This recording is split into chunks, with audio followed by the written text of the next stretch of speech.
Are you confused about space combat? Well, you're far from being alone. Space combat is the most daunting part about Star Wars RPG due to how abstract and just difficult it can be. Well, today I'm going to be doing my best to break down what the cool rulebook has to say about it. Wish me luck.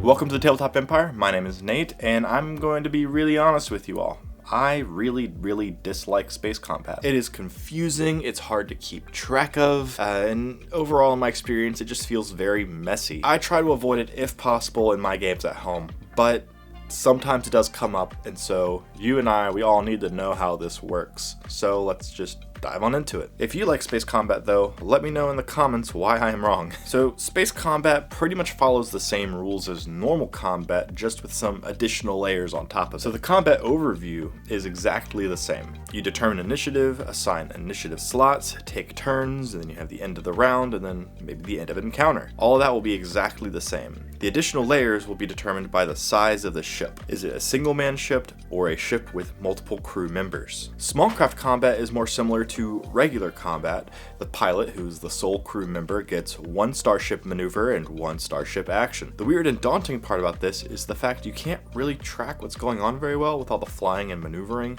which means the GM and the players will really need to describe their actions well and embellish them with narrative flavor even more so than usual, then make the skill checks to resolve those actions. Ship combat with multiple crew members is a bit more abstract due to complexity with the vessel and by having multiple crew members. Taking a starship maneuver or a starship action will be part of the pilot or captain's turn, and then each additional crew member will also get their own actions and maneuvers to man weapons, operate sensors, move around on the ship, and so on. These will all happen in the same round and uses initiative order as usual. As a side note, when in the case of having multiple hundreds or even thousands of crew members, don't give every NPC a turn, just the people who are doing things pertinent to the ongoing encounter. The book then goes on to list a bunch of different actions and maneuvers that are possible in your starship, but they all share three criteria. The first is pilot only, meaning is the pilot the only one capable of taking the action or maneuver. And next there's silhouette, which means which size of ship can perform the action or maneuver. And lastly there's speed, meaning what speed is the ship required to be going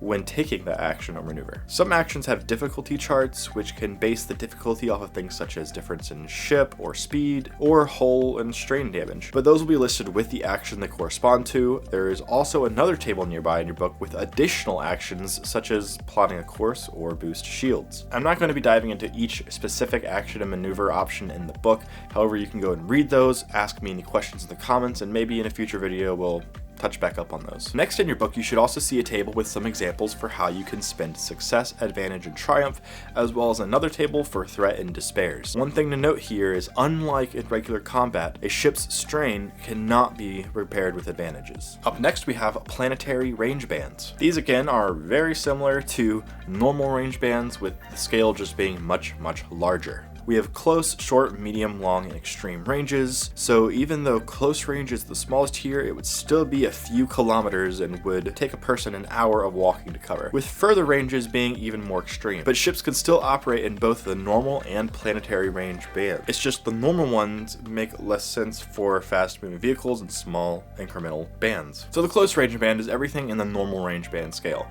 from engaged to slightly further than extreme range, and covers everything from a few dozen meters to several kilometers. Several kilometers may sound like a lot, but at worst it takes a few minutes for a vehicle to cross, and at best a few microseconds. On the surface, most ground vehicles operate in close range. Their heavy blasters and laser cannons can hit targets that a person could barely see, much less hit. In air and space, close range is your dogfight range between starfighters. Most capital ships will avoid close range with each other. Short range would be a few dozen kilometers and just outside of dogfight range, and outside the range of most starfighter and patrol boat weapons. However, most self-propelled weapons can hit targets in this range. Medium on the surface of a planet would equate to roughly 50 kilometers and would require heavy artillery to reach. In space, however, this could be a few hundred kilometers. This is far outside the range of starfighters, but it's the ideal range for capital ships mounted guns. So most capital ships will fight at medium range, while starfighters dogfight between them. Long range on the surface is non-existent outside of a few flickering blips on your scanner. In space, it'll be several thousand kilometers. Engagements at this this range are rare, with only the largest capital ship weapons being able to make this range. And then extreme is the farthest range, and it's pretty much just for the far range of a vehicle or starship's scanners. If you're finding this helpful so far, please do me a massive favor and blast that like button.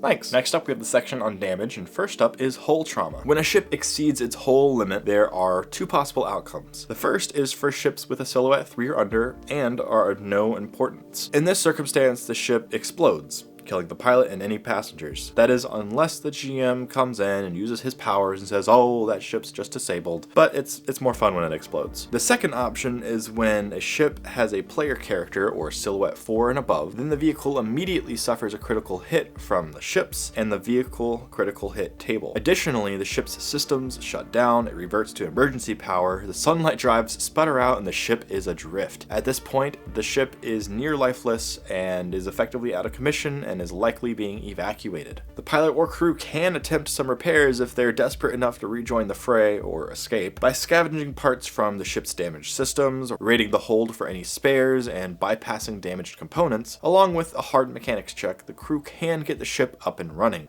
Barely. The ship goes back to 1 under the hull trauma threshold, but suffers a few penalties. Firstly, the speed is reduced to 1, then the maneuverability is reduced to -3, and all weapon systems are inoperable until fully repaired. And if the ship exceeds the hull threshold again, then you take another critical hit, and this time with a +30 to the roll. All these effects last until the ship can be docked and repaired. System strain is next, and it works almost exactly like regular old character strain. When the system strain threshold's exceeded, the ship's systems shut down. Speed drops to 0, which again is a standstill. Shields shut down, which drops defense to 0, and weapons stop working and are unusable. The crew can try to repair the system strain through the damage control action, which you can find in your book under actions. The ship will also recover 1 strain per day on its own. Next, we have critical hits. This happens when a ship passes its hull trauma threshold, or when a ship's combat check generates enough advantage for the crit rating, or they generated a triumph. One thing to note is the ship's damage must exceed the ship they're attacking's armor, aka soak, to land the crit. So if a ship has 4 armor and you deal 4 damage, then due to the ship not taking damage,